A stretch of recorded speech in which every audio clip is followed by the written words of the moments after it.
আজকের দিনে দাঁড়িয়ে এই কাগজের কাপ চেনেন না বা কাগজের কাপ ব্যবহার করেন না এমন মানুষ হয়তো খুঁজে পাওয়া যাবে না। বিশেষ করে আমরা যারা প্রতিনিয়ত বাড়ির বাইরে চা খাচ্ছি। কিছুদিন আগে পর্যন্ত বলা হচ্ছিল যে প্লাস্টিকের কাপ আমাদের স্বাস্থ্যের পক্ষে ক্ষতিকারক, তাই সেই প্লাস্টিকের কাপের বিকল্প হিসাবে এলো কাগজের কাপ। কিন্তু প্রশ্ন হলো যে এই কাগজের কাপও কি আমাদের স্বাস্থ্যের পক্ষে নিরাপদ?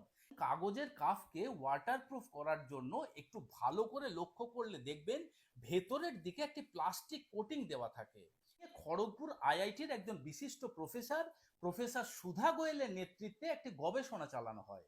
সেই গবেষণায় যে তথ্য উঠে এলো, 100 ml চায়ের কাপের মধ্যে যদি আপনি একবার চা খান তাহলে আপনার শরীরে 25,000 মাইক্রোপ্লাস্টিক ঢুকছে, এবং সেই 25,000 মাইক্রোপ্লাস্টিকের সাথে সাথে দস্তা, ক্রোমিয়াম এবং লেডের মতো এমন কিছু ক্ষতিকারক ধাতব পদার্থ আমাদের শরীরের ভেতরে ঢুকছে।